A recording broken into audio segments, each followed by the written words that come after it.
दोस्त पवन मुरल आप सभी का स्वागत करता हूं आपके अपने परिवार एसएससी अड्डा 24/7 यूट्यूब चैनल पर। उम्मीद करता हूं कि आप सब बहुत अच्छे होंगे। बच्चों, आपने आज थंबनेल पर देखा होगा कि 1 से लेकर 395 तक के सभी इंपॉर्टेंट आर्टिकल हम याद करेंगे एक क्लास में, और वो भी एक शॉर्ट ट्रिक के माध्यम से। हर आर्टिकल की शॉर्ट ट्रिक नहीं बन सकती और हर आर्टिकल तुम्हारे एग्जाम से के लिए इंपॉर्टेंट नहीं हो सकता।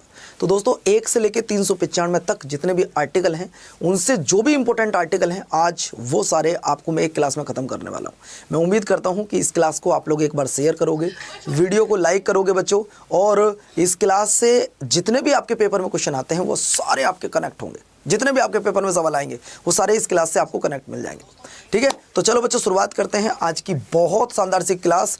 तो चलिए, जैसा हमने प्रॉमिस आपसे किया था कि सबसे पहला प्रॉमिस तो यही है कि अगर आप लोगों ने हमारे ऐप को अभी तक डाउनलोड ना किया हो, आप ऐप को तुरंत डाउनलोड कर लीजिएगा।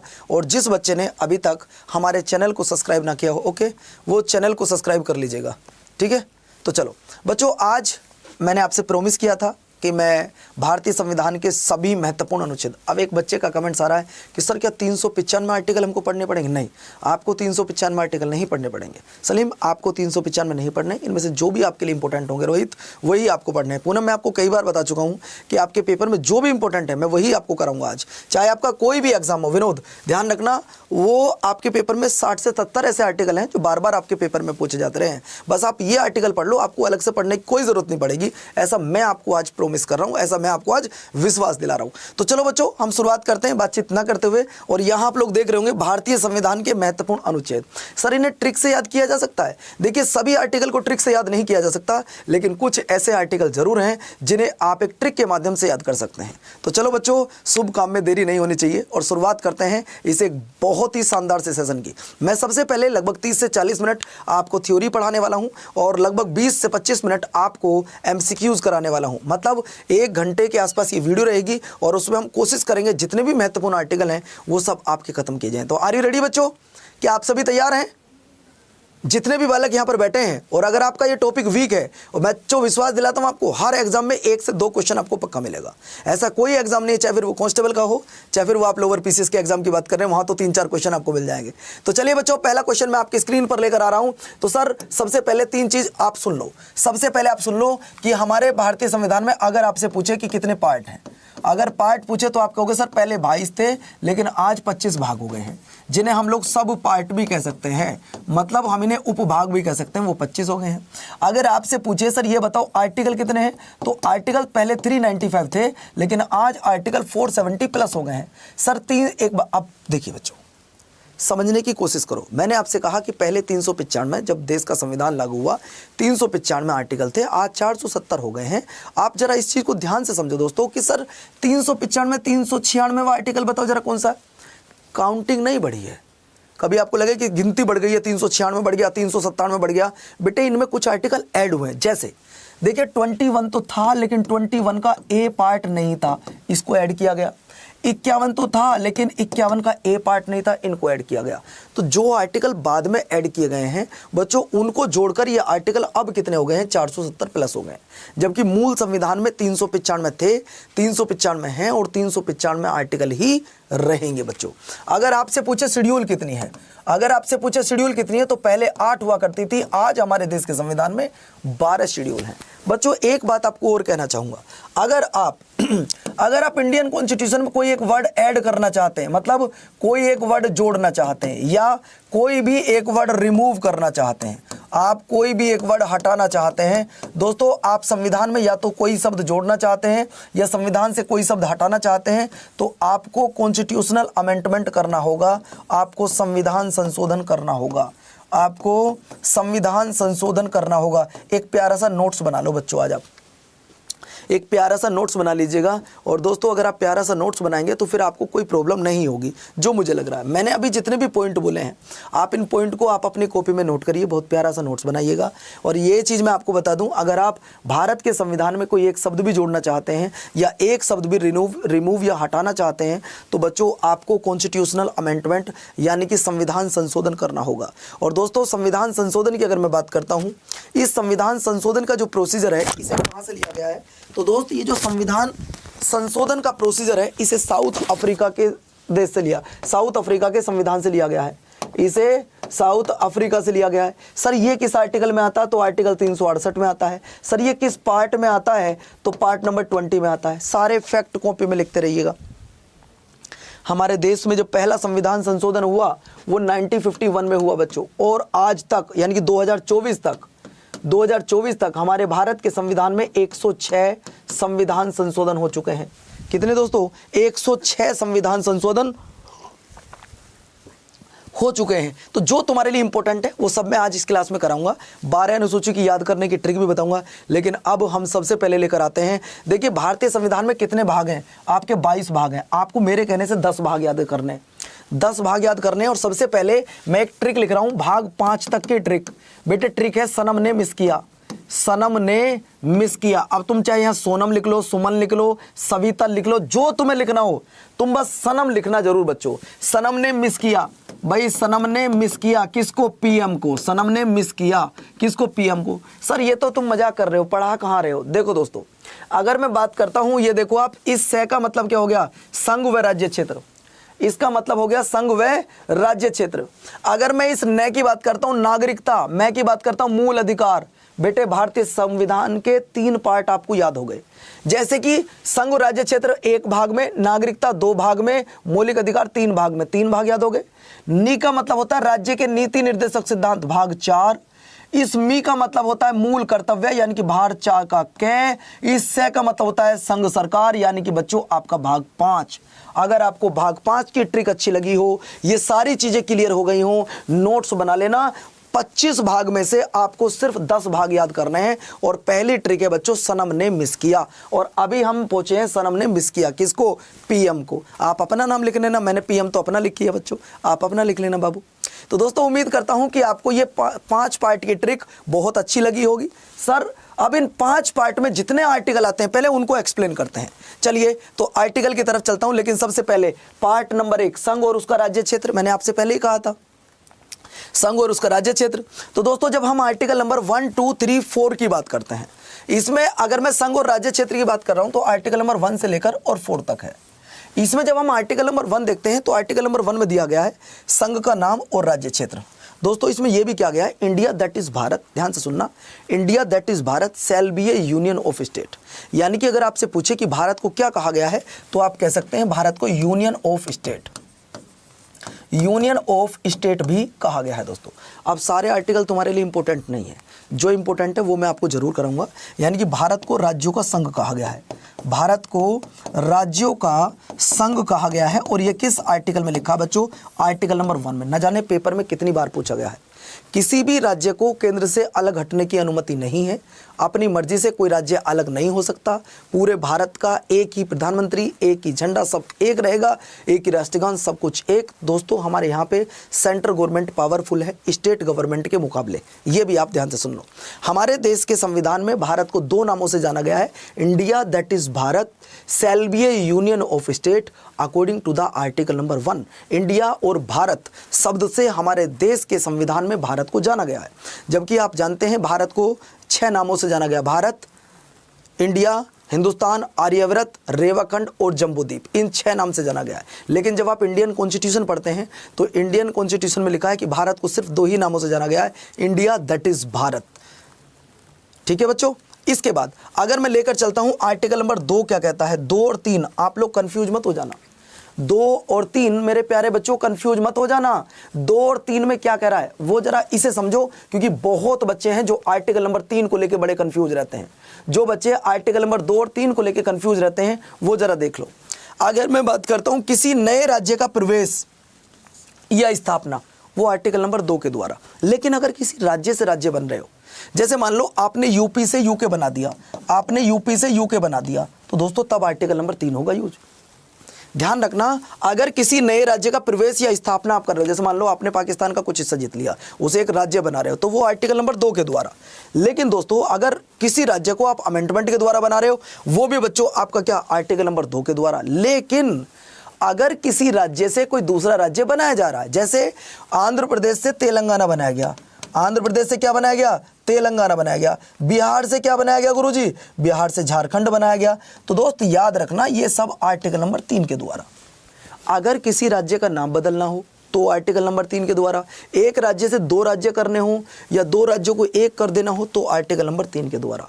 आर्टिकल नंबर 1, 2, 3 तुम्हारे लिए इंपॉर्टेंट है, 4 पेपर में नहीं आएगा, 4 को छोड़ दो। आ जाओ जरा। इसके बाद पार्ट नंबर 2, नए मतलब नागरिकता। अब बच्चों नागरिकता की जब बात की जाती है, सिटीजनशिप की बात की जाती है, तो हमारे भारत में सिंगल सिटीजनशिप है। हमारे भारत में क्या है दोस्तों? सिंगल सिटीजनशिप है। अगर मैं सिंगल सिटीजनशिप की बात करता हूं, इसे हमने ब्रिटिश कॉन्स्टिट्यूशन से लिया है। इसे हमने कहां से लिया है? इसे हमने ब्रिटिश कॉन्स्टिट्यूशन से लिया। न जाने कितनी बार आपके पेपर में सवाल पूछा जा चुका है कि एकल नागरिकता को किस देश के संविधान से लिया गया है। एकल नागरिकता मतलब एक देश की नागरिकता है ना। तो दोस्तों आप कहोगे सर ड्यूअल सिटीजनशिप क्या होती है? जो अमेरिका में है, जहां राज्य की अलग नागरिकता होती है और देश की अलग होती है। लेकिन हम लोग तो बड़े गर्व से बोलते हैं, चाहे आप यूपी के हैं या एमपी के या बिहार के या फिर राजस्थान के, लेकिन आप सबके दिलों में आप एक ही लाइन है बच्चों कि I am the citizen of the Indian, मैं भारत देश का नागरिक हूं। हम सिर्फ एक लाइन जानते हैं दोस्तों। इस एक क्लास को करने के बाद हो सकता है कि आपके थ्योरी कंप्लीट हो जाए, एमसीक्यूज रह जाए, तो घबराना मत, मैं इसका दूसरा पार्ट भी ले आऊँगा। आज मैं ना किसी का नाम लेने वाला हूँ ना किसी से बोलने वाला हूँ, लेकिन ये टॉपिक आपको क्लियर करा के जाने वाला हूँ। दोस्तों आर्टिकल नंबर 5 से लेकर 11 तक हम 1 से 4 तक पढ़ चुके हैं, 5 से 11 तक। अब 5 से लेकर 11 तक नागरिकता की चर्चा की गई है। अब नागरिकता की अगर मैं बात करता हूं दोस्तों, सबसे पहली बात ये आती है आर्टिकल नंबर 5 और 6 आपके लिए इंपॉर्टेंट कौन कौन से, पहले वो बता दूं। आर्टिकल नंबर 5, 6, आर्टिकल नंबर 9 और 11, ये आर्टिकल तुम्हारे लिए इंपॉर्टेंट है। 6 और 7 तो एक जैसे हैं, लेकिन फिर भी कोई बात नहीं है, आप सिर्फ और 5, 6 को पढ़िए। सर 6 में क्या लिखा है? आप 6 की अगर बात करता हूँ, right to citizenship migrate to India from Pakistan. जब भारत और पाकिस्तान का बंटवारा हुआ, गुरुजी हिंदी में पीडीएफ लगाओ, वेट करो। जब भारत और पाकिस्तान का बंटवारा हुआ तो कुछ लोग क्या थे, भारत से पाकिस्तान चले गए। क्या चले गए बच्चों? भारत से पाकिस्तान, कि नहीं हमको तो पाकिस्तान में रहना। लेकिन बच्चों जब उन्होंने देखा पाकिस्तान वालों का असली रूप देखा, अरे ये तो बड़े गलत लोग हैं, ये तो गद्दार लोग हैं, तो दोस्तों वो लोग वापस आ गए। और हमारी भारत सरकार ने एक डेट लागू कर दी जिसे परमिट डेट बोलते हैं। जिसे क्या बोलते हैं? जिसे परमिट डेट बोलते हैं। और ये परमिट डेट कब? 19 जुलाई 1948। 19 जुलाई 1948। अगर आप 19 जुलाई 1948 से पहले पहले भारत आ गए तो आप भारत के नागरिक हो। लेकिन अगर आप 19 जुलाई 1948 के बाद, मान लो जैसे एक रोहित नाम का लड़का था, वो पाकिस्तान चला गया बंटवारे के समय, लेकिन उसका मन नहीं लगा। भाई बंटवारा हुआ 47 में, उसका मन नहीं लगा, वो बोला नहीं मुझको तो अपनी कंट्री वापस जाना है, मुझको तो प्यारे देश भारत जाना है। तो वो दोस्त अगर 19 जुलाई 1948 से पहले पहले भारत आ गया, उसको भारत का नागरिक, क्योंकि ये डेट फाइनल डेट की गई थी भारत सरकार के द्वारा, परमिट डेट जारी की गई। लेकिन अगर मान लो कोई व्यक्ति 19 जुलाई के बाद आता है तो क्या उसे भारत का नागरिक नहीं बनाया जाएगा? बनाया जाएगा, लेकिन उसे पहले 6 महीने भारत में रहना होगा। क्या रहना होगा बच्चों? 6 महीने भारत में रहना होगा। चलिए दोस्तों, सर एक बार जरा देख लो, हिंदी में देख लो यार, कोई दिक्कत नहीं है। 5, 6, 9 और 11 मैंने 3 आर्टिकल बताए आपको, 4 जो आपके पेपर में ज़्यादा इंपॉर्टेंट है। दोस्तों आर्टिकल नंबर, अगर मैं 5 की बात कर रहा हूं तो आर्टिकल नंबर 5 क्या कहता है? संविधान जब लागू हुआ हमारा, दोस्तों संविधान लागू कब हुआ तो आप अच्छी तरीके जानते हैं सर, 26 जनवरी 1950 के दिन हमारे देश का संविधान लागू हुआ। अब सबसे बड़ी समस्या ये है कि किसे भारत का नागरिक माने, किसे भारत का नागरिक ना माने। तो दोस्त याद रखना, संविधान के अनुसार उस व्यक्ति को भारत का नागरिक माना जाएगा जो संविधान लागू होने से 5 वर्ष पहले से भारत में रह रहा होगा।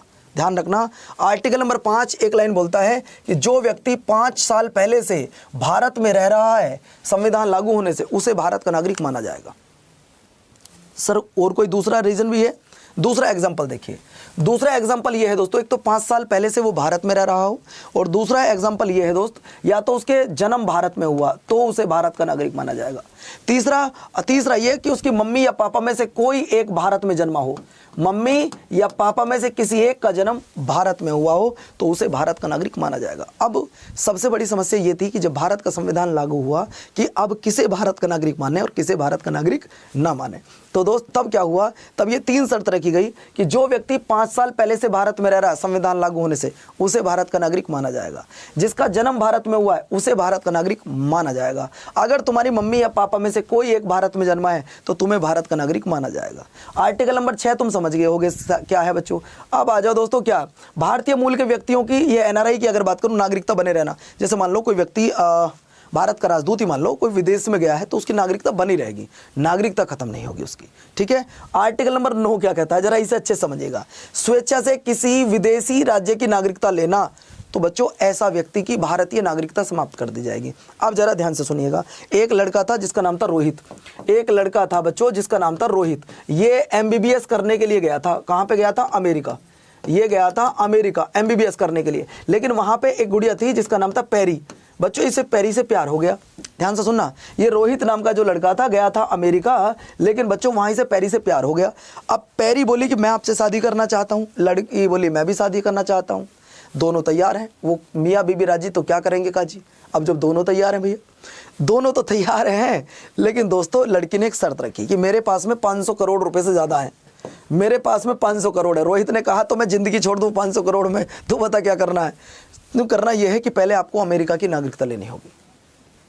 अगर आप मुझसे शादी करना चाहते हो तो पहले अमेरिका की आपको नागरिकता लेनी पड़ेगी। उसने कहा तेरे लिए मैं 7 समुंदर, एक गाना आपने सुना होगा कि मैं तेरे पीछे पीछे आ गई 7 समुंदर। पागलपन वाली बात है, झूठी बातें, कोई कहीं नहीं जाता, ना कोई किसी के बिना मियाँ मरता है, ना कोई किसी के बिना जीता है, सब बेवकूफ़ी की बात है। इस दुनिया में अगर कोई प्यार करता है तो माँ करती हैं, प्यार करते हैं तो सिर्फ पिता करते हैं, बाकी सब फालतू की बातें, किसी पर ध्यान मत दिया करो। तो दोस्त अब क्या हुआ, रोहित ने बिना भारत सरकार को इन्फॉर्म किए अमेरिका की नागरिकता ले ली। तो दोस्तों जो व्यक्ति भारत देश का नहीं वो किसी काम का नहीं। जो व्यक्ति भारत में जन्मा हो, भारत में रहा हो और वो भारत देश का नहीं तो वो किसी काम का नहीं। जो व्यक्ति आज अपने देश की नागरिकता छोड़ सकता है वो कल कुछ और भी कर सकता है। अगर कोई ऐसा व्यक्ति है जिसने बिना बताए भारत सरकार को भारत की नागरिकता छोड़ देता है तो उसकी भारत की नागरिकता समाप्त कर दी जाएगी, उसकी भारतीय नागरिकता समाप्त कर दी जाएगी। ये आर्टिकल नंबर 9 बोलता है बच्चों, कई बार पेपर में पूछा जा चुका है। अब नागरिकता कैसे खत्म की जाएगी और नागरिकता कैसे आप कोई भी व्यक्ति भारत की नागरिकता ले सकता है, इस पर जितने भी रूल रेगुलेशन बनते हैं वो सब हमारी पार्लियामेंट बनाती है। बच्चों ध्यान रखना, नागरिकता कैसे खत्म की जाएगी, 3 प्रकार से खत्म की जाती है। नागरिकता कोई दूसरा व्यक्ति कैसे ले सकता है भारत की, इन पर जो रूल रेगुलेशन बनाए जाते हैं वो हमारी पार्लियामेंट के द्वारा बनाए जाते हैं according to the article number 11। चलिए नेक्स्ट पॉइंट आपको लेकर आ रहा हूं बच्चों, क्या? पार्ट नंबर 3, भूल मत जाना सनम। ओ सनम, सनम का मतलब दोस्तों भारतीय संविधान का पार्ट नंबर 1 संघ और राज्य क्षेत्र, न का मतलब नागरिकता पार्ट नंबर 2, मैं का मतलब मूल अधिकार पार्ट नंबर 3। जब हमारे देश का संविधान लागू हुआ था तो कभी 7 मूल अधिकार हुआ करते थे। कितने? 7 मूल अधिकार हुआ करते थे, लेकिन आज अगर मैं मूल अधिकारों की बात करूं तो मूल अधिकार सिर्फ आज 6 रह गए हैं। उसका कारण है जो हमारा संपत्ति का मूल अधिकार था, यानी जो राइट टू प्रॉपर्टी थी, अब राइट टू प्रॉपर्टी बच्चों लीगल राइट हो गई है। राइट टू प्रॉपर्टी क्या हो गई? Legal right. आप चाहो तो इसका स्क्रीनशॉट ले सकते हो। समानता का अधिकार मतलब राइट टू इक्वलिटी, स्वतंत्रता का अधिकार राइट टू फ्रीडम, शोषण के विरुद्ध अधिकार, धार्मिक स्वतंत्रता का अधिकार, संस्कृति एवं शैक्षिक सुधार या अधिकार, संवैधानिक उपचारों का अधिकार, जिसे बाबा साहब भीमराव अम्बेडकर जी ने संविधान का दिल और आत्मा कहा है। तो दोस्तों अगर मैं इन आर्टिकल को अब थोड़ा सा एक्सप्लेन करने की कोशिश करूं तो आर्टिकल को थोड़ा सा एक्सप्लेन करते हैं दोस्तों। सबसे पहले मैं आपको एक लाइन लिख देता हूं यहाँ पे, देखिए कुछ ऐसे आर्टिकल हैं जो सिर्फ भारतीय नागरिकों को दिए जाते हैं, किसी भी विदेशी नागरिक को ये नहीं दिए जाते। ये बात आपको ध्यान रखना होगा दोस्तों। अगर मैं बात करता हूँ अगर मैं बात करता हूँ मेरे प्यारे साथियों, ये ध्यान रखना, मैंने यहाँ पे लिखा ऐसे आर्टिकल जो सिर्फ इंडियन सिटीजन्स को मिलते हैं, ऐसे आर्टिकल जो सिर्फ इंडियन सिटीजन्स को मिलते हैं। तो 15, 16, 19, 29 और 30 ये वो आर्टिकल हैं जो भारतीय नागरिकों को मिलते हैं। किसी विदेशी नागरिक को ये आर्टिकल आते ही नहीं मिलेगा। जैसे आपको भारत में घूमने का अधिकार है, आपको भारत में कहीं भी बसने का अधिकार है। क्या मान लो कोई अमेरिका से आया हुआ व्यक्ति पूरे भारत में कहीं भी घूम सकता? नहीं, उसको पहले परमिशन लेनी पड़ेगी। लेकिन आपको कोई परमिशन नहीं लेनी, आपको दिल्ली जाना है, मुंबई जाना है, लखनऊ जाना है, कानपुर जाना है, बरेली जाना है, जहाँ तुम्हारा मन करे वहाँ जाइए। जहाँ से 1857 की क्रांति शुरू हुई, अगर आप उस पावन धरती पर जाना चाहते हैं मेरठ में, आप वहाँ जा सकते हैं, कोई नहीं रोक सकता आपको। आपको यूपी की राजधानी जाना चाहते हैं आप लखनऊ जा सकते हैं, भारत की राजधानी आना चाहते हैं दिल्ली आ सकते हैं, जहां तुम्हारा मन करे आप वहां जा सकते हैं। ये आपको अधिकार दिया, लेकिन किसी विदेशी को ये अधिकार नहीं दिया गया है ना। तो दोस्तों जैसे यहाँ सरकारी नौकरियों में अवसर की समानता, वो सिर्फ तुम्हें है, किसी विदेशी को थोड़ी ना होगी, है ना। तो अब यहाँ माइनॉरिटीज आप हो, कोई विदेशी थोड़ी ना होगा। तो ये वो आर्टिकल हैं बच्चों जो किसी भी विदेशी नागरिक को नहीं दिए जाते। सर आप इनका एक बार स्क्रीनशॉट ले लीजिएगा। ये वो सवाल है जैसे डेफिनेशन ऑफ स्टेट, राज्य की परिभाषा, राज्य की परिभाषा, अगर आपसे पूछे कि राज्य की परिभाषा किस आर्टिकल में आती है, तो दोस्तों 12 और 36 दोनों में ही राज्य की परिभाषा आती है। आप जल्दी से इसका स्क्रीनशॉट ले लीजिएगा। और यहाँ सबसे ज़्यादा जो क्वेश्चन आज तक पूछे गए हैं वो किस किस से पूछे गए हैं दोस्तों? वो या तो पूछे गए 14 से, या फिर पूछे गए मेरे प्यारे साथियों आपका 16 से, 17 से, 18 से, 19 से। यार ये तो सारे इंपॉर्टेंट है, मैं कह ही नहीं सकता कि कोई इसमें इंपॉर्टेंट है या नहीं, ये सारे इंपॉर्टेंट है। यहाँ पे लिखा है इक्वलिटी बिफोर लॉ, यानी कि कानून के समक्ष समानता, कानून सबके लिए एक जैसा है। ऐसा नहीं होगा इक्वल प्रोटेक्शन ऑफ लॉ, ऐसा नहीं होगा बच्चों की कोई जॉब कर रहा है उसके लिए अलग कानून होगा, कोई खेती कर रहा है तो उसके लिए अलग कानून होगा, कोई यूपी का है तो उसके लिए अलग कानून, कोई एमपी का है तो नहीं, कानून सबके लिए एक जैसा होगा। यह किस आर्टिकल में लिखा है? आर्टिकल नंबर 14 में लिखा है। आर्टिकल नंबर 15 क्या बोलता है? धर्म, जाति, लिंग, जन्म स्थान के आधार पर कोई भेदभाव नहीं किया जा सकता। आर्टिकल नंबर 16 क्या बोलता है बच्चे? Equality of opportunity in public employment, यानी कि सरकारी नौकरियों में अवसर की समानता। सरकारी और पेपर में न जाने कितनी बार ये सवाल पूछा जा चुका है कि सरकारी नौकरियों में अवसर की समानता मिलेगी किस आर्टिकल में? 16 में। अनटचेबिलिटी, बेटा सबसे ज्यादा बार इस सवाल को एसएससी ने पूछा है, अनटचेबिलिटी किस आर्टिकल में है? देखिए ऐसा बताया जाता है और ऐसा कह रहे हैं आजकल के लोग कि अनटचेबिलिटी को पूरी तरीके से खत्म कर दिया गया है, लेकिन आज भी आपको हमारे प्यारे देश भारत में अनटचेबिलिटी के एग्जाम्पल 1-2 देखने के लिए मिल जाएंगे। बच्चों आप चाहे ट्रस्ट करो या मत करो, लेकिन मुझे लग रहा है मिल जाएंगे। ठीक है, आर्टिकल नंबर 18 की बात करूं तो एंड टू टाइटल, यानी कि उपाधियों का अंत। अब उपाधियों का अंत तो है, लेकिन इसके 2 अपवाद भी हैं, शिक्षा और सेना। लेकिन अगर बात करता हूं आर्टिकल नंबर 19 की, तो 6 टाइप ऑफ फ्रीडम, प्रत्येक भारतीय नागरिक को 6 प्रकार की स्वतंत्रताएं यहां पर दी गई हैं, प्रत्येक भारतीय नागरिक को।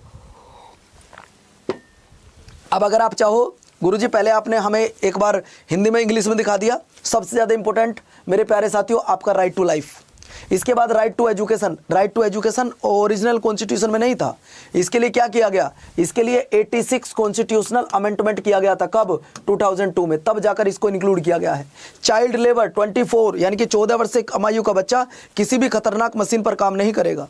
आर्टिकल नंबर 25 की बात कर रहा हूँ, right to freedom of religion, आप किसी भी धर्म का प्रचार कर सकते हैं, आप किसी को फॉलो कर सकते हैं, आप किसी भी देवी देवता की पूजा कर सकते हैं, कोई प्रॉब्लम नहीं है बच्चों, ये आपका अधिकार है। यहाँ गलती से एक मिस हो गया, आर्टिकल नंबर 26, ये भी हमको लिखना था। जितने भी रिलीजियस वर्क होते हैं उनमें मैनेजमेंट की जिम्मेवारी आपकी होती है। जैसे बच्चों आपने अपने घर पे कोई भी रिलीजियस वर्क किया हो, कोई धार्मिक कार्य किया हो जिसमें आपने जागरण कराया हो, भंडारा कराया हो, तो दोस्तों उस भंडारे में आपको आलू पूरी बनानी है या बेसन के लड्डू बनाने हैं या फिर वहाँ पे आपको हलवा पूरी बनानी है, ये राइट आपका है, ये किसी अधिकारी का राइट नहीं हो सकता, ये आपका राइट है बच्चों। ये किस आर्टिकल में है? 26 में। मैनेजमेंट की जिम्मेवारी तुम्हारी होगी, ये आर्टिकल नंबर 26 में है। ठीक है बच्चों, चलो अब मैं लेके आता हूँ बच्चों, ये हिंदी में आप लोग देख लीजिएगा कि गुरुजी आपने इंग्लिश में दिखा दिया, हिंदी में भी दिखा दो। तो जो मैंने आपको बोला वो सब कुछ हिंदी इंग्लिश दोनों में प्रॉपर आपको मिलता रहेगा। इसकी PDF मैं आपको क्लास खत्म होने के बाद दे दूंगा, लेकिन ये ऐसी क्लास है जिसको पढ़ने के बाद हो सकता है घंटे से ज़्यादा क्लास हो जाए, मुझे लगेगा एक क्लास में नहीं हो पाएंगे, 2 कर लूँगा, कोई दिक्कत नहीं है। इसके बाद दोस्तों आप स्क्रीनशॉट ले सकते हो, हिंदी वालों को भी दिला दिया, इंग्लिश वाले भी देख लो। इसके बाद आ जाओ नेक्स्ट, और नेक्स्ट है बच्चों DPSP। अगर मैं DPSP की बात करता हूं तो DPSP 36 से 51 तक है, और बच्चों इन्हें लिया गया आयरलैंड से। इन्हें कहां से लिया गया दोस्तों? इन्हें आयरलैंड के संविधान से लिया गया है। न जाने पेपर में कितनी बार यह सवाल पूछा गया है कि DPSP को किस देश के संविधान से लिया गया है। अगर मैं DPSP की बात करूं तो DPSP में कौन कौन से आर्टिकल हैं जो सबसे ज्यादा पूछे गए हैं? 36 पूछा गया है, इसके बाद दोस्तों 37 पूछा गया है, 40 पूछा गया है, और अगर बात करूं 44 पूछा गया, 48 पूछा गया है, और 50। बस इतने आर्टिकल याद कर लेना, क्योंकि बच्चों सारे याद करने का मतलब तो ये है कि भाई फिर तो, और हाँ 39 का ए पार्ट, ये मैं कैसे मिस कर गया सर, इनको जरा एक बार एक्सप्लेन करोगे? बिल्कुल करूंगा। अगर मैं 36 की बात करता हूं तो डेफिनेशन ऑफ स्टेट है। अगर मैं 39A की बात करता हूं तो दोस्तों equal justice and free legal adviser आपको मिलेगी 39 के A के अनुसार। लेकिन 40 जो पेपर में सबसे ज़्यादा पूछा गया है वो है बच्चों, आपको बता दूं, ग्राम पंचायत, विलेज पंचायत। और आप जानते होंगे कि हमारे भारत में जो पहली विलेज पंचायत बनी थी वो 2 अक्टूबर 1959 को राजस्थान के नागौर में बनी थी। इसके बाद मैं आपको लेकर आ रहा हूँ मेरे प्यारे साथियों, इसके बाद मेरे प्यारे साथियों ध्यान रखना, मैं जो आपको लेकर आ रहा हूं वो है UCC, यूनिफॉर्म सिविल कोड। सिर्फ भारत के 2 राज्यों में लागू होता है, एक होता है मेरे प्यारे साथियों आपका UK में लागू, और एक होता है गोवा में लागू। सर जी पहले नंबर पे कौन है? तो पहले पे गोवा है और दूसरे पे उत्तराखंड है, यानी कि समान नागरिक संहिता, सबके लिए एक जैसा कानून। हिंदू हो या मुसलमान, सिख हो या ईसाई, बौद्ध हो या जैन, सबके लिए एक जैसा कानून होगा। हम जब भारत में रहते हैं, बड़े गर्व के साथ कह रहे हैं कि I am the citizen of the Indian, तो फिर सबके लिए एक जैसा कानून क्यों नहीं? जब हम ये बोल सकते हैं कि हिंदू मुस्लिम सिख ईसाई आपस में हैं भाई भाई, जब भाई भाई हो तो भाई भाई के लिए अलग कानून क्यों?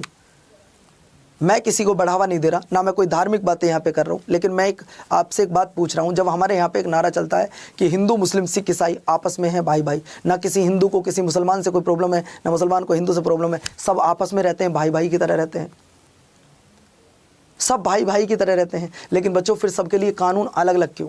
तो गोवा राज्य ने सबके लिए कानून एक जैसा कर दिया है, मुझे तो अच्छा लगा।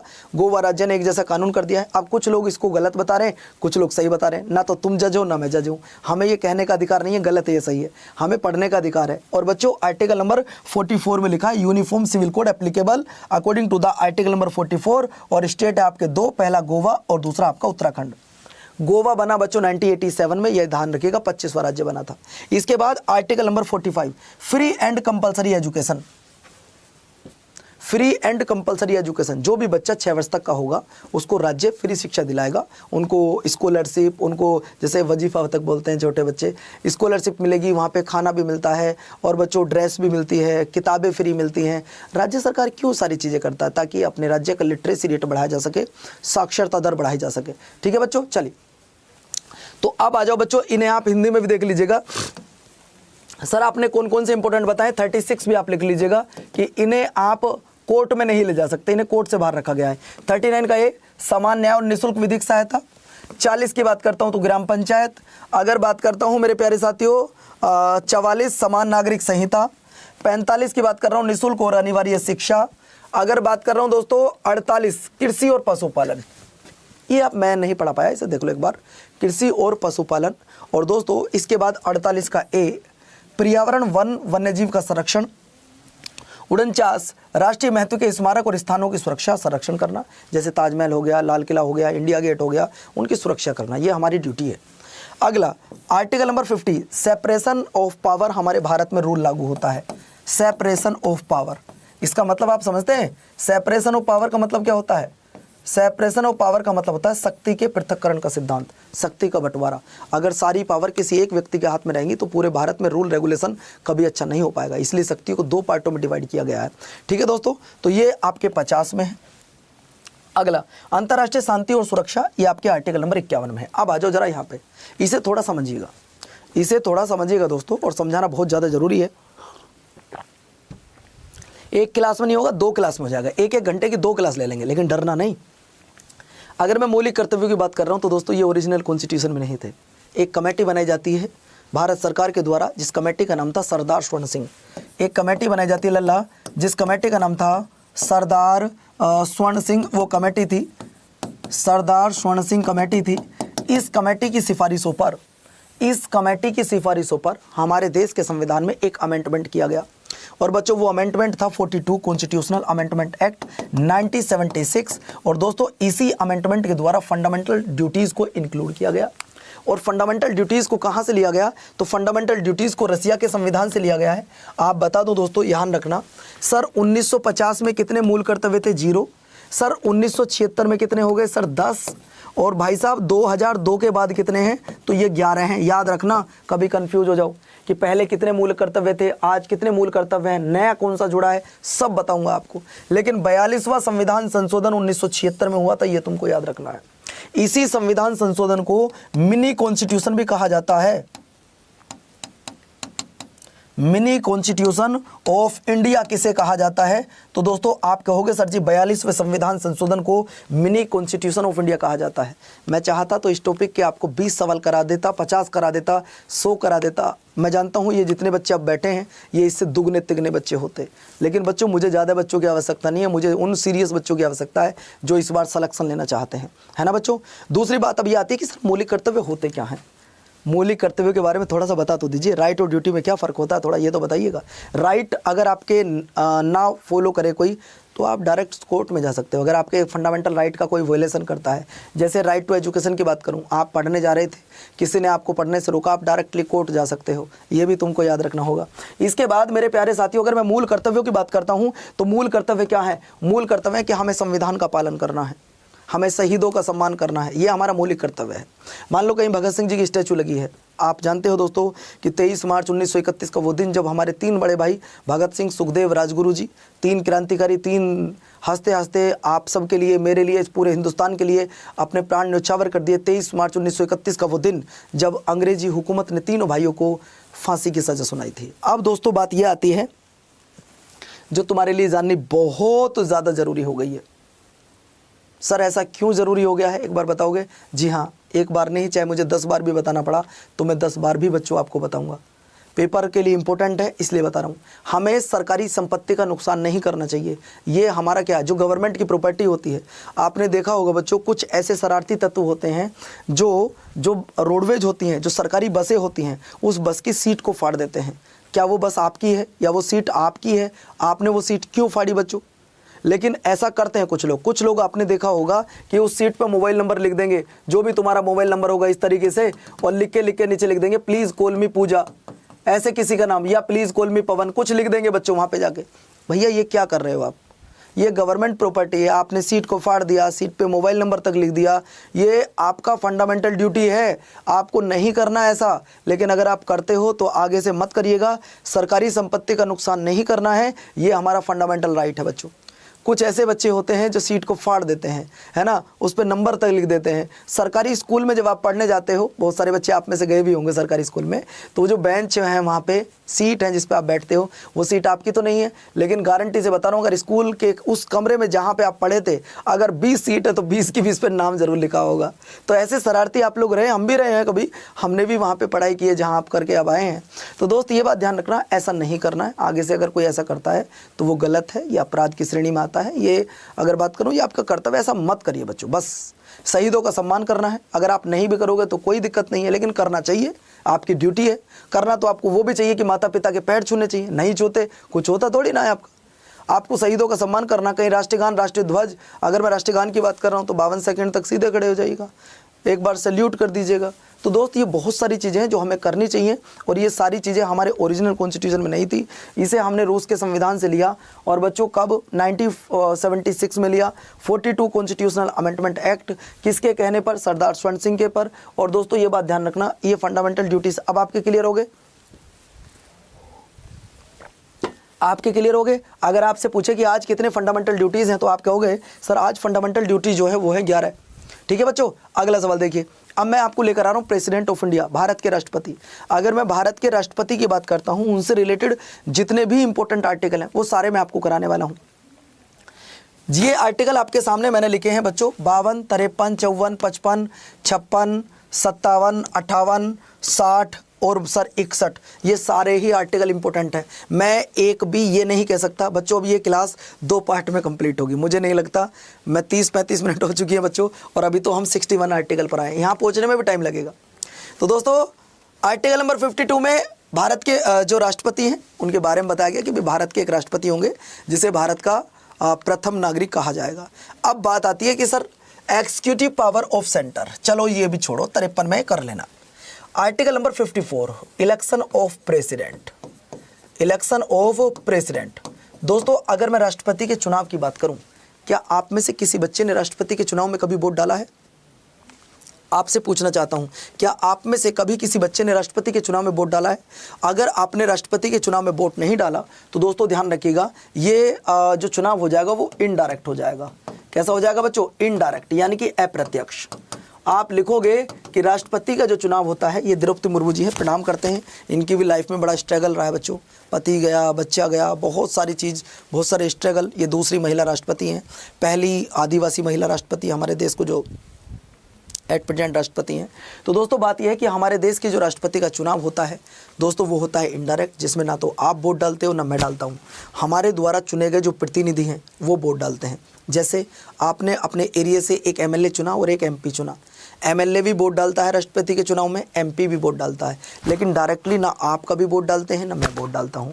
और जिस चुनाव में ना आपने वोट डाली ना मैंने वोट डाली, वो अप्रत्यक्ष चुनाव होता है।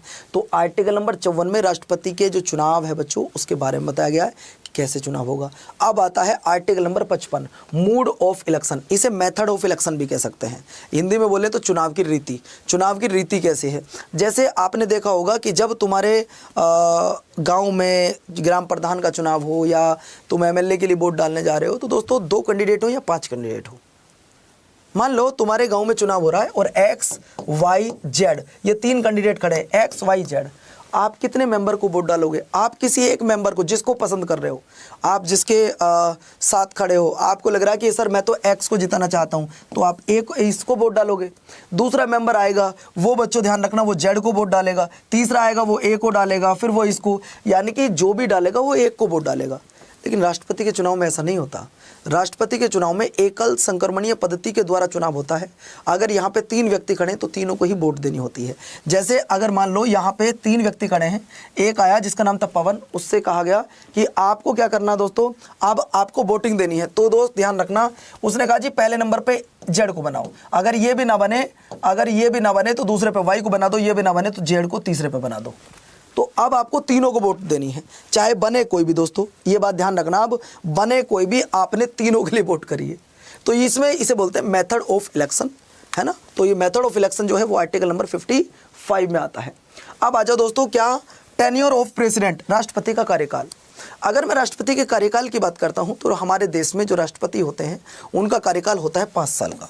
उनका कार्यकाल कितना होता है? 5 साल का। लेकिन बच्चों जब आप अमेरिका में देख रहे हो, अभी अमेरिका में कुछ दिन पहले चुनाव संपन्न हुआ है, ट्रंप जी दोबारा जीत गए हैं। बच्चों अमेरिका के राष्ट्रपति का जो कार्यकाल होता है वो सिर्फ 4 साल होता है, लेकिन भारत के राष्ट्रपति का कार्यकाल 5 साल होता है। और ये भी ध्यान रखना, हमारे देश में एक व्यक्ति कितनी भी बार राष्ट्रपति बन सकता है, लेकिन अमेरिका में कोई भी व्यक्ति 2 बार से ज़्यादा राष्ट्रपति नहीं बन सकता। लेकिन अमेरिका में एक ऐसे भी राष्ट्रपति हुए हैं जो 4 बार राष्ट्रपति बने हैं, उनका नाम था फ्रैंकलिन डी रूजवेल्ट। ये मैं बाद में अब आपको बताऊँगा कि आखिर क्यों वहाँ 20 जनवरी को शपथ ली जाती है, क्यों वहाँ 2 बार राष्ट्रपति बनते हैं, क्यों कार्यकाल 4 साल होता है। ये सारी मैं क्लास के बाद में अगली क्लास में एक्सप्लेन करूंगा इनको।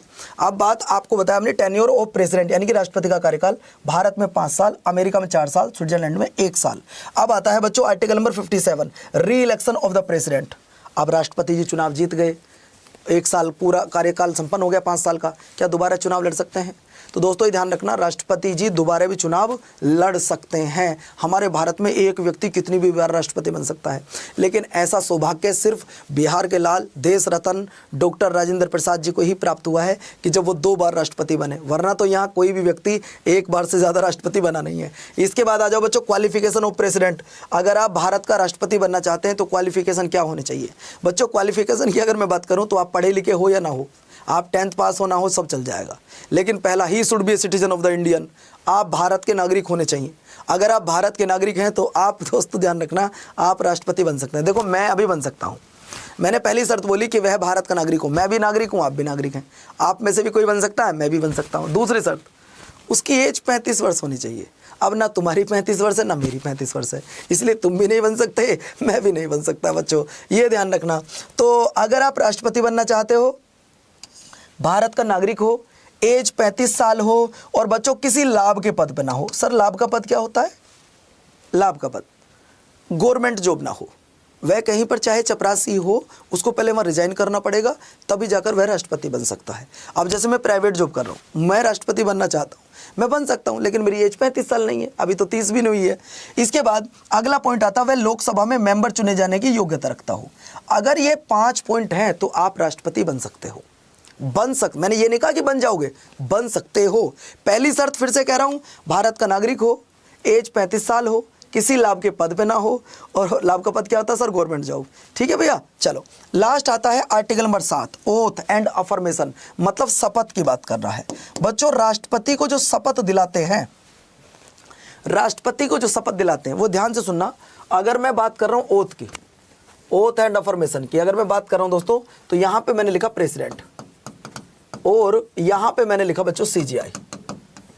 ये ध्यान रखना, ये इनको शपथ दिलाते हैं, ये इनको शपथ दिलाते हैं। अगर आपसे पूछे कि अब जैसे अभी कुछ दिन पहले ही भारत के जो सुप्रीम कोर्ट के मुख्य न्यायाधीश बने, उनका नाम है संजीव खन्ना जी। संजीव खन्ना जी को जो शपथ दिलाई वो द्रौपदी मुर्मू जी ने दिलाई। ये बात क्लियर होगी। और जो पहले वाले जज थे उन्होंने इनको शपथ दिलाई। मतलब जज जो होते हैं हमारे सुप्रीम कोर्ट के मुख्य न्यायाधीश, जो भी भारत के सुप्रीम कोर्ट के मुख्य न्यायाधीश होंगे वो राष्ट्रपति को शपथ दिलाएंगे, और जो भी सुप्रीम कोर्ट के मुख्य न्यायाधीश बनेगा उनको राष्ट्रपति शपथ दिलाएगा। जो हमारे भारत में सुप्रीम कोर्ट के मुख्य न्यायाधीश हैं उनकी सैलरी 2,80,000 है। उनकी सैलरी कितनी है बच्चों? 2,80,000। इनकी सैलरी प्रेसिडेंट की बात करता हूं तो 5 लाख होती है बच्चों। कितनी होती है? 5 लाख होती है। यहां तक किसी बच्चे को कोई दिक्कत हो तो मुझे बताओ। सर आर्टिकल नंबर 61 में है impeachment of the president. Impeachment of the president, sir ये इम्पीचमेंट क्या होता है? हिंदी में बोलते हैं महाभियोग। अगर आप राष्ट्रपति को हटाना चाहते हैं, मान लो सर राष्ट्रपति को क्यों हटाओगे? आप नहीं हटा सकते, मैं नहीं हटा सकता, हमारी पार्लियामेंट हटाएगी। कैसे? अगर पार्लियामेंट को ये लगता है कि राष्ट्रपति संविधान की अवहेलना कर रहे हैं, संविधान का उल्लंघन कर रहे हैं, तो राष्ट्रपति के खिलाफ महाभियोग लाया जा सकता है। एक प्रोसीजर होता है। और ये राष्ट्रपति को अगर आप हटाना चाहते हो तो पहले 14 दिन पहले आपको उन्हें इन्फॉर्मेशन देनी होगी, हम आपके खिलाफ महाभियोग लेकर आ रहे हैं, या तो खुद हट जाओ वरना दिक्कत होगी। अब अगर राष्ट्रपति को लग रहा भाई मेरी कोई गलती नहीं है तो आप ले आओ इम्पीचमेंट, वरना राष्ट्रपति उससे पहले रिजाइन देना चाहे तो रिजाइन दे सकते हैं। ऐसा आज तक वैसे कभी हुआ नहीं है जो सक्सेस हुआ हो इम्पीचमेंट। आप हिंदी में देखना चाहें तो हिंदी में देख सकते हैं दोस्तों। मतलब भारत के राष्ट्रपति होंगे और उन्हें भारत का प्रथम नागरिक कहा जाएगा 52 में। केंद्र की कार्यकारी की शक्ति राष्ट्रपति में होंगी 53 में। राष्ट्रपति का चुनाव 54 में।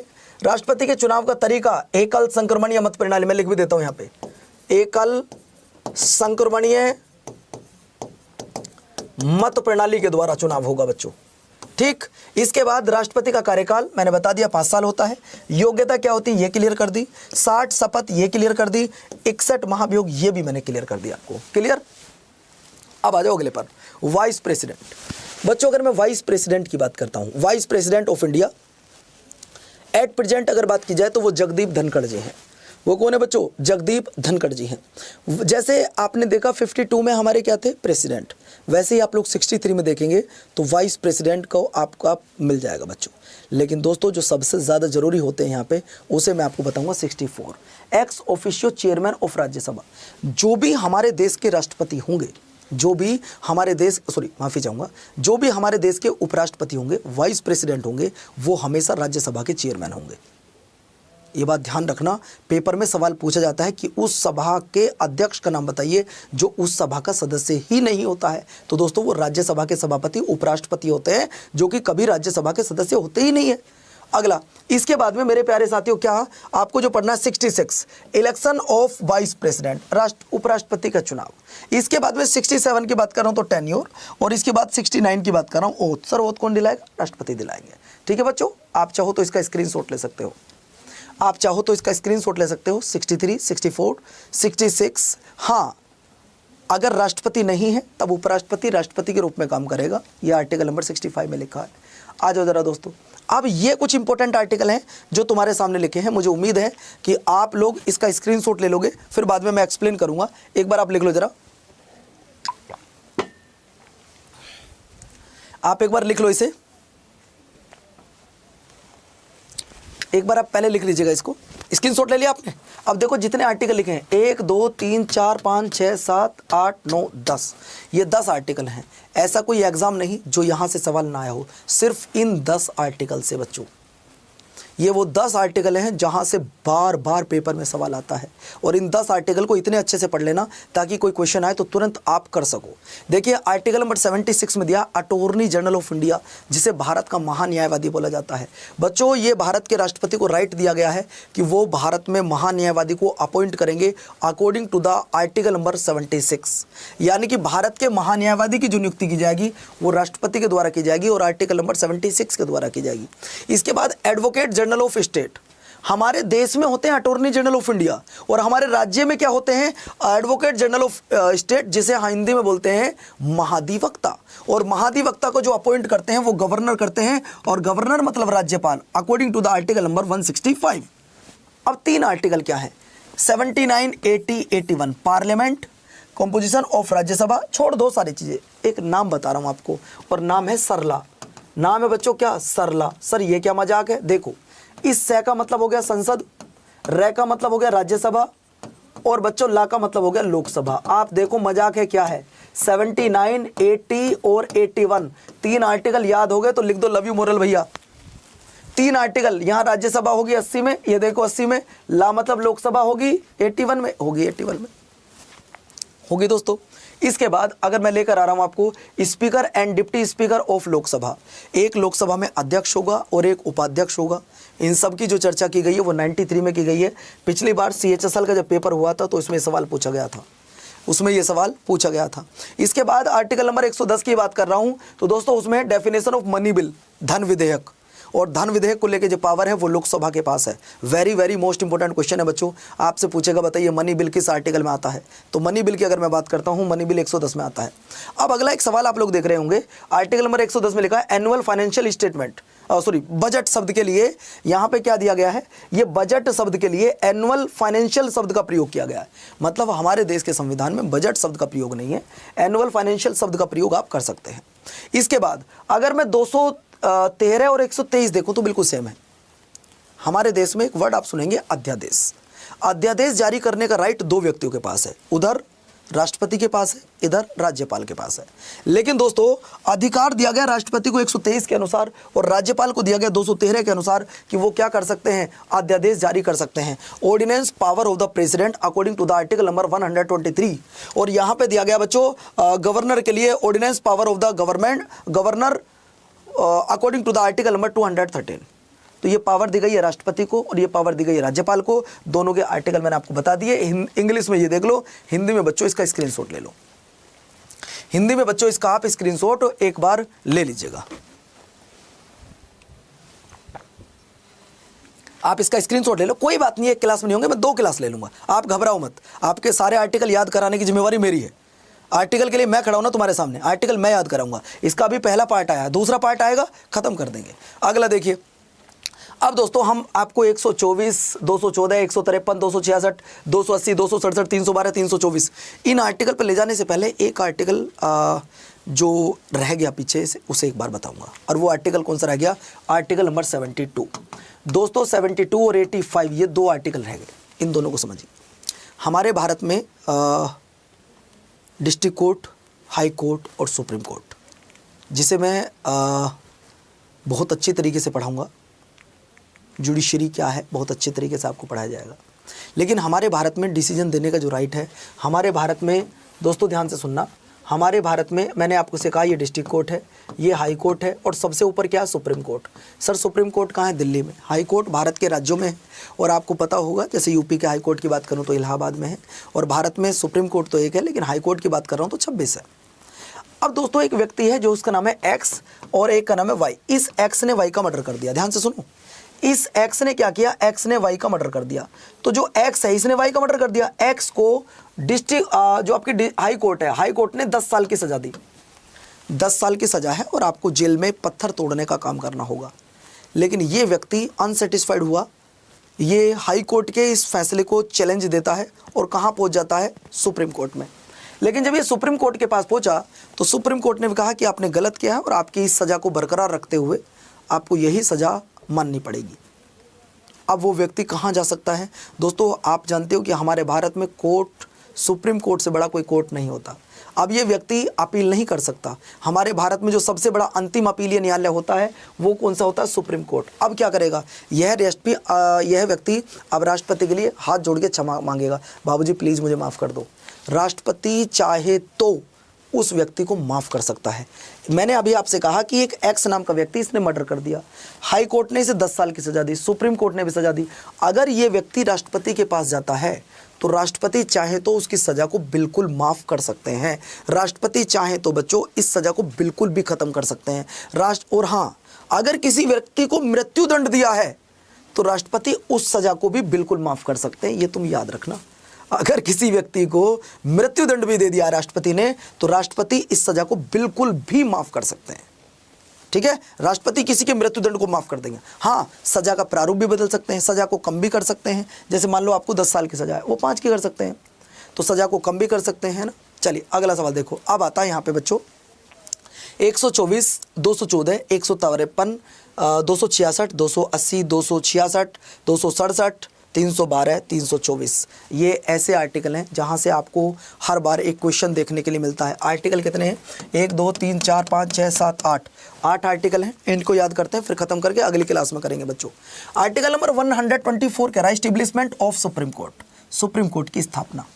आप जानते हो कि सुप्रीम कोर्ट की जो स्थापना की गई थी वो रेगुलेटिंग एक्ट के अनुसार 1773 का जो रेगुलेटिंग एक्ट था उसके अनुसार 1774 में कोलकाता में की गई थी।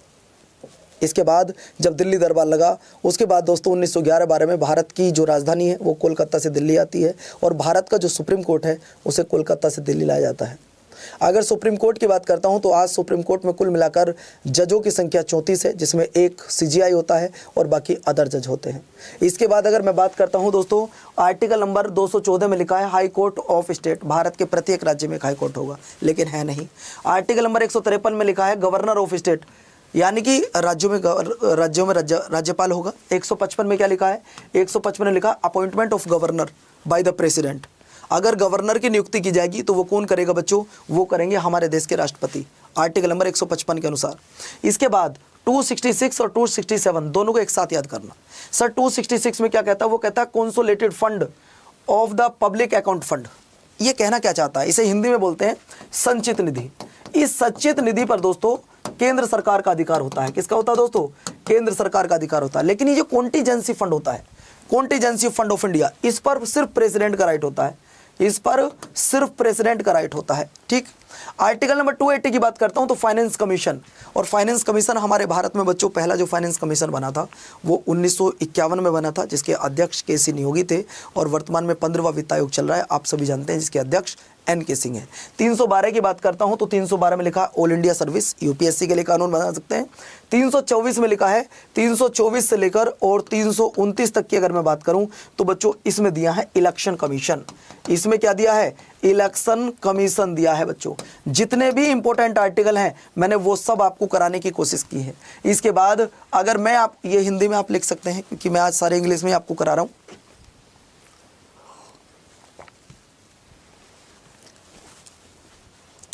इसे आप लिख सकते हैं। देखिए समेकित निधि नहीं होती, इसे संचित निधि लिखो बेटे, यहां पे आप संचित निधि, जल्दी से स्क्रीनशॉट ले लो। इसके बाद दोस्तों मैं आपको लेकर आ रहा हूं, सिर्फ 3 आर्टिकल कराऊंगा और अलग से कराऊंगा आपको। कौन से? वो 352, 356, 352, 356 और 360। बच्चों 352, 356, 360 की अगर मैं बात करूं तो 352 में नेशनल इमरजेंसी है। अगर मैं 356 की बात कर रहा हूं तो प्रेसिडेंट रूल है। 360 की बात कर रहा हूं तो फाइनेंशियल इमरजेंसी है। 368 की बात कर रहा हूं तो कॉन्स्टिट्यूशनल अमेंडमेंट है। बच्चों ये आपके लगभग 51-52 मिनट में जितने भी आपके इंपॉर्टेंट आर्टिकल थे वो मैंने सब किए। अब हम सिर्फ आपसे 10 क्वेश्चन पूछना चाहते हैं, बस ये देखना चाहते हैं कि आप लोग पढ़ रहे हो, मेरी जो 1 घंटे की मेहनत है वो उसका क्या सिला आप देना चाहते हो। तो ये मैं अब आपके 5 से 10 क्वेश्चन पूछना चाहता हूँ कि बस आपको वो क्लियर हुए या ना हुए। तो चलो बच्चों, क्वेश्चन नंबर फर्स्ट आपकी स्क्रीन पर ये रहा। निम्नलिखित में से किस अनुच्छेद में समानता के अधिकार का प्रावधान है? वह कौन सा आर्टिकल है जहाँ राइट टू इक्वलिटी की बात की गई है? Right to equality. Sir right to equality की बात करोगे तो आपने कहा था 14 से लेकर 18 तक राइट टू इक्वलिटी है। सर देखो ये तो तीनों बाहर हो गए, तो बचा आंसर ए, आंसर बचा ए। इसके बाद नेक्स्ट क्वेश्चन आपकी स्क्रीन पर बच्चों ये रहा। आपको बताना है मेरे प्यारे साथियों, which of the following pair is not correctly match. इनमें से कौन सा पेयर मैच नहीं कर रहा है, आपको ये बताना है। इनमें से कौन सा पेयर मैच नहीं कर रहा है, आपको सिर्फ ये बताना है। दोस्तों जैसे अगर मैं 14 की बात कर रहा हूं तो इक्वलिटी बिफोर लॉ, सर आपने कहा बिल्कुल ठीक है। 16 की बात करूं इक्वलिटी ऑफ अपॉर्चुनिटी, बिल्कुल ठीक है। 17 की बात करूं उपाधियों का अंत, नहीं सर ये तो आपका 18 में है। यहाँ तो अनटचबिलिटी है। यहाँ क्या है लल्ला? यहाँ अनटचबिलिटी है, ये आपको याद रखना होगा। चलो साथी, ये सी हमने बिल्कुल करेक्ट मान लिया। इसके बाद नेक्स्ट सवाल आपके स्क्रीन पर ये रहा बच्चों। 6 से 14 साल के बच्चों को, सभी बच्चों को शिशुओं को शिक्षा का अधिकार कैसा अधिकार है?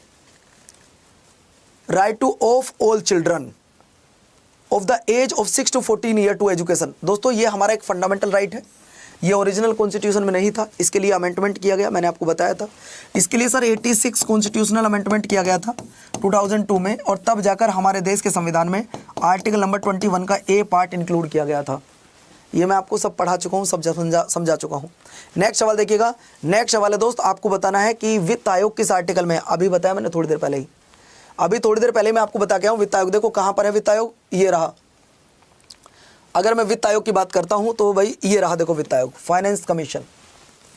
मैंने अभी थोड़ी देर पहले ही, तभी तो कह रहा हूँ आपसे, अगर आपने आज ये पूरी क्लास की है, लगभग 1 घंटे क्लास है आज ये, तो दोस्तों आपको फिर कोई रोक नहीं सकता आपके सिलेक्शन से रिलेटेड।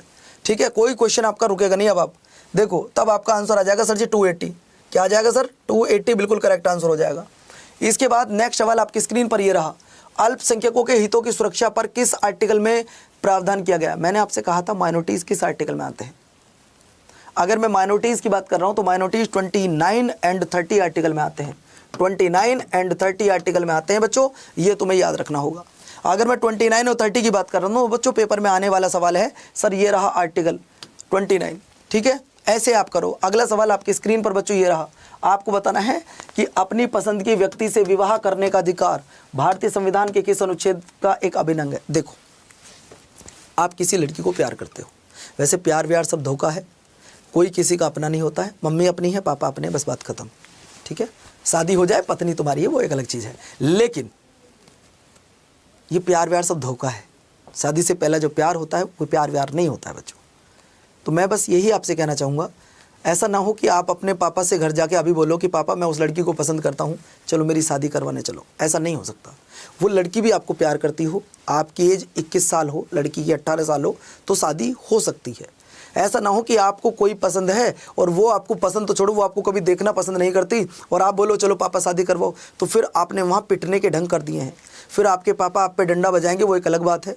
पुलिस आएगी, वो उठाएगी, डंडा कहाँ मारेगी वो आप अच्छे से जानते हैं बच्चों, है ना। तो ये आर्टिकल नंबर 21 में लिखा है कि आपको अपनी पसंद की लड़की से या लड़के से शादी करने का अधिकार है, लेकिन वो तब जब अगला वाला तैयार हो या अगली वाली तैयार हो। जान ना पहचान तू मेरा मेहमान और वहाँ पिट रहे हो बच्चों, फिर ऐसा मत कर बैठना कभी भी। सवाल नंबर नेक्स्ट आपकी स्क्रीन पर ये रहा, आपको बताना है कि कौन सा अनुच्छेद ऐसा है जो कि संचित निधि से जुड़ा हुआ है। अभी पूछा मैंने आपसे कंसोलिडेटेड फंड किस आर्टिकल में है। मेरी मेहनत कैसी लगी बच्चों, ये आपका आज का होमवर्क है। मेरी मेहनत कैसी लगी मुझे कमेंट्स करके ज़रूर बताना। मेरी ये मेहनत आपको कैसी लगी मुझे ज़रूर बताना। और अगर आपको ये लगा कि पवन भैया ने आपको बहुत अच्छे से सारी चीज़ें एक्सप्लेन करी हैं, जितने भी इंपॉर्टेंट आर्टिकल हैं वो सब बता दिए हैं, और आज आप कोई भी पेड बैच लेना चाहते हैं, आज आप कोई भी पेड बैच लेना चाहते हैं, तो दोस्तों उसके लिए Y367 कूपन कोड यूज़ करें। जैसे मान लो आपको रेलवे का महापैक लेना है तो आप ये Y367, आपको एसएससी का महापैक लेना है तो आप Y367। अगर हम बात करते हैं सर मुझे एसएससी का महापैक लेना है, देखो बच्चों, अगर कोई बच्चा आप में एसएससी के किसी भी एग्जाम की तैयारी कर रहा है, गूगल पे जाना, अड्डा 24/7 लिखना, हमारी वेबसाइट ओपन कर लेना। आप जैसे ही वेबसाइट ओपन करोगे तो यहाँ ऑल कोर्स आ जाएगा, आप चले आना एसएससी पर। ये रहा एसएससी का महापैक, ये एसएससी का महापैक है बच्चों। इस एसएससी को महापैक लेने के बाद एसएससी के जितने भी एग्जाम हैं वो सब यहाँ से कवर हो जाएंगे। बाय नाउ पे चले जाना और यहाँ कूपन कोड लगा देना बच्चों, क्या? Y367, Y367 आप जैसे लगाओगे तुरंत आपको ये 2500 रुपये के आसपास मिल जाएगा। ये आपको 2500 रुपये के आसपास मिल जाएगा। ठीक है बच्चों, अगर आप कूपन कोड लगाते हैं Y367, सर जितने भी भर्ती होंगी एसएससी से रिलेटेड उनके लिए फिर आपको अलग से कोई बैच नहीं लेना पड़ेगा बच्चों, नहीं लेना पड़ेगा, ये मैं आपको विश्वास दिलाता हूँ। इसके बाद अब अगर मैं बात करूँ सर, अगर बच्चा रेलवे के एग्ज़ाम की तैयारी कर रहा है तो दोस्तों आप ये जो पागलपन करते हो ना, आप ये वाला बैच आया फिर ये ले लो, फिर कल को दूसरा बैच आएगा पवन सर का या किसी दूसरे सर का, मैम का बैच आएगा कोई, फिर वो बैच लेंगे, वो गलत बात है। आप एक बार महापैक ले लो, फिर आपको अलग से कोई बैच लेने की ज़रूरत नहीं पड़ेगी। एसएससी के लिए एसएससी का महापैक, अगर आप चाहते हो सर मैं तो रेलवे के एग्जाम की तैयारी कर रहा हूँ तो आप रेलवे का महापैक लीजिएगा। आप आओ रेलवे पर, एक बार स्टार्टिंग से बता देता हूँ। गूगल पे जाना, अड्डा 24/7 लिख देना, जैसे लिखोगे हमारी वेबसाइट ओपन हो जाएगी। आप जैसे ही वेबसाइट ओपन करेंगे ऑल कोर्स पे चले आना, आओगे तो रेलवे पर आ जाना बच्चों और रेलवे महापैक पे चले आना। RRB, NTPC, technician, ALP, group D, जो भी आपके एग्जाम होंगे वो सब इस महापैक से कवर हो जाएंगे। बस यहाँ जाने के बाद बच्चों यहाँ जाना, बाय नाउ पर कूपन कोड लगा देना Y367। क्या लगाना बच्चों? Y367। और इस महापैक को लेने के बाद 1460 के आसपास मिल जाएगा, फिर आपको अलग से कुछ भी लेने की ज़रूरत नहीं पड़ेगी। बच्चों ये मेरा जो प्रयत्न था वो कैसा लगा कमेंट्स करके ज़रूर बताइएगा। और दोस्तों मैं आपको बता दूं कूपन कोड क्या लगाना है आपको। कूपन कोड आपको यूज़ करना है Y367। आप कोई भी महापैक परचेज करें उसके लिए Y367 कूपन कोड का ही प्रयोग करें। बच्चों, मेरे द्वारा ये जो क्लास ली गई है आज पूरे लगभग 1 घंटे की है। ये मुझे ज़रूर बताइएगा कि ये क्लास आज आपको कैसी लगी। हाँ, इससे रिलेटेड मैं आपको MCQs अभी नहीं करा पाया हूँ, एक और पार्ट लगाकर उसके MCQs भी मैं आपको करा दूंगा। सेशन कैसा लगा मुझे कमेंट्स करके ज़रूर बताइएगा बच्चों। नमस्कार, धन्यवाद, जय हिंद।